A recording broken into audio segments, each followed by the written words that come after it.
what's up? This is Ben from ShouldIGetIt.com. This is Shiv. Shiv is a fantastic engine tuner and also splendid driver and very lucky owner of this Ferrari 458 Italia. You've had a few other cars. You have another Ferrari right now. We'll get to that in a little bit. Yes. But for now, we're going to talk about the 458 Italia. If you haven't seen Shiv's review video of it, go check that out. It's linked down below. But for now, we're going to ask some viewer questions that you guys have. And the first question that was submitted is, does the dual clutch transmission still feel fast by modern standards? When it came out, many reviewers, including Jeremy Clarkson, called it the best paddle shifter mechanism ever made.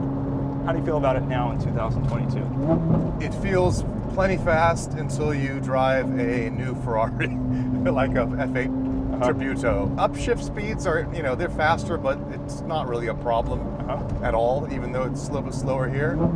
The biggest difference I feel with the newer stuff is its smoothness in automatic mode. It's just very telepathic, and doesn't find itself stuck between two gears. Not that this does, but you can tell that's one step further in the evolution. Yeah, and as a passenger, I could feel it, especially slowing down, going from second to first, coming to a red light. You can feel a little bit of a jerk. Yeah, unless I match my speeds right or brake the right amount, it might get a little mismatch on the downshift, the auto blip. But again, that's only in manual mode. In automatic mode, it actually is quite smooth because it downshifts at a really early RPM. Yeah. So you don't get that high RPM kind of engine braking effect. Can you just tap the downshift pedal? You can see right there, it shifts plenty fast. And the car sounds great. What is the exhaust setup on this 458? Because it's not stock. It sounds higher pitch, more racy, more custom made, different canisters. Still uses the exhaust bypass, so it has a quiet mode and a loud mode. Yeah. When the exhaust valve's opened up, maybe half of the exhaust stream bypasses around the muffler, so you get that nice kind of, very guttural kind of, which I like. What is your car history going back? Last two cars. Last two cars. Okay, last two. The car before this was a Audi R8, a V8, a manual, which is great. Nice, with a gated shifter. With a gated shifter. Okay. Before that, but also the same time as that, a 997 turbo. Also manual? Well, yes, manual. Yeah, it was manual. Yes. And before that, it was a Lamborghini Gallardo, also manual. Nice. And before that, a bunch smatterings of BMWs and Evos and WRXs and Miatas, all throughout. So then the other question on that is, what's your next car after this? And I have a feeling I know the answer to that, but yeah, what's the next car after this? No plan of replacement. I mean, I'll get cars for development for business purposes. If something looks like it's a promising market, I'll get something. But for personal enjoyment, I have no plans to upgrade this, especially given the cost. Like, the only car I would consider upgrading it to is like a 458 Speciale, and they're too expensive right now. And I don't think on the roads I drive it would even be any better, because the roads are pretty bumpy, and having that supple suspension and travel is a big deal where I drive. Yeah, as you've seen. Yeah, that's a perfect segue. Actually, you said the roads are bumpy.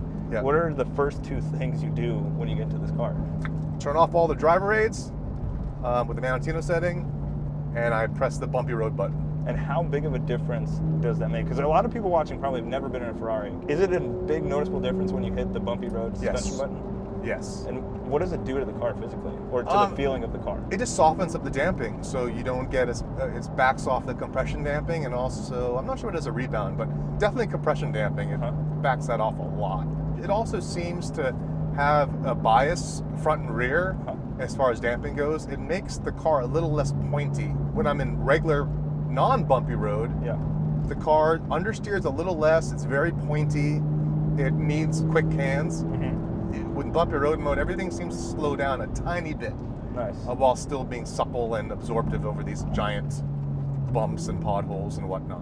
When I say slow down, I mean incrementally. It's still razor sharp. Yeah, it's very fast. Yeah. The next question has a little less to do with the driving dynamics, more with Ferrari. And it is, what do you think about the controversy surrounding Ferrari with what they pull with reviewers, blacklisting people who put them head to head, etc.? I see Ferrari's motive against that, and it's not entirely duplicitous and shady. These car manufacturers devote a lot of time refining their vehicles and fixing problems and making improvements.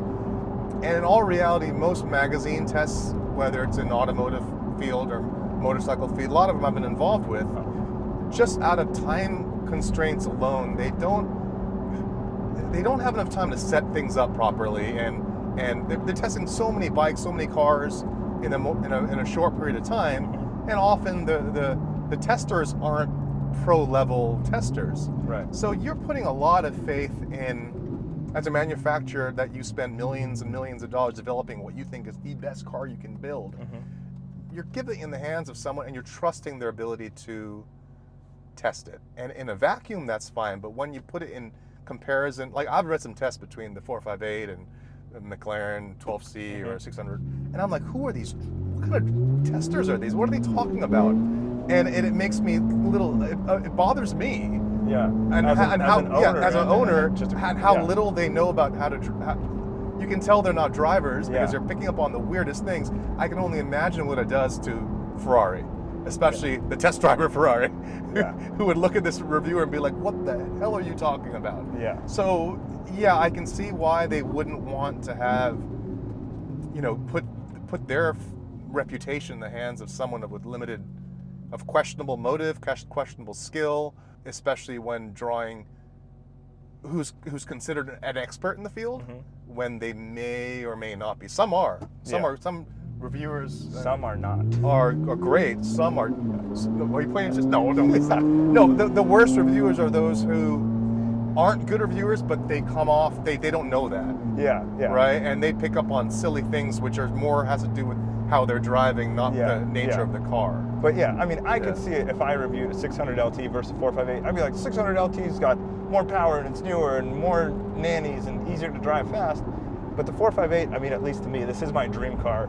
Yeah, it's way more objectively more fun, more involved, more drama, and I've experienced that since the first time I drove a 458 and a 12C. It's like, the 12C is blistering quick. The new McLarens are better, but they don't have differentials. I see your point there. Yeah, that's also true. This question, easy answer. Would you get the 458 again or a different model considering all that has been released since this car came out? Oh yeah, 458 again. Yeah, no question. Hands down. As a matter of fact, there's part of me that wants to, if finances permit one day, get another 458, put one away in a corner and use one as a daily driver. Nice, that is the dream. Yeah. It's a Ferrari. You can talk about it with all the superlatives in the world, but I'd like to know if it's fun. Nice and simple, is it fun? The most fun you can have. If you're a driver, it checks all the boxes because there's very few exotics out there that you can drive like this on roads, and it not being exercise in discipline.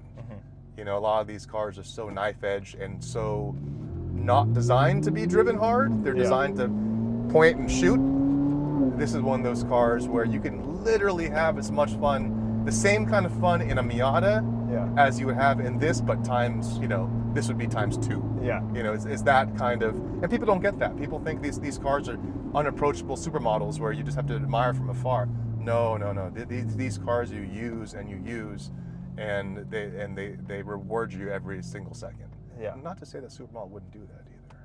True. That's true. But yeah, this is a supermodel that wants to dance. As long as you're a good partner, it will dance all day. It has danced all day. It has danced thankfully. All day. This beautiful duo has made it very fun to film this video. It's been very enjoyable. What is the annual cost to maintain the 458? You drive it probably more than most 458 owners. Yeah, I've got 30,000 miles in this now. It's, short of a couple of known issues, one being a pressure sensor in the differential, which fails. There's not a lot mechanically that goes wrong. Only problem is when something does go wrong, it's expensive.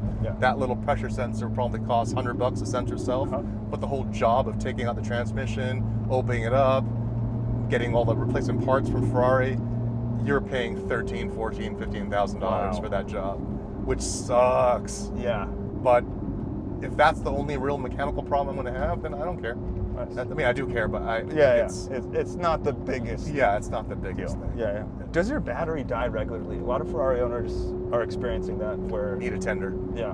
You just got to keep it plugged in all the time. If you go away for a week or two, you're not going to come back with it maybe starting. I just leave my tender plugged in on both the Ferraris, and they're fine. Got it. What is your other Ferrari? An FF. And how does it compare to the 458? Is the FF nearly as fun as the 458?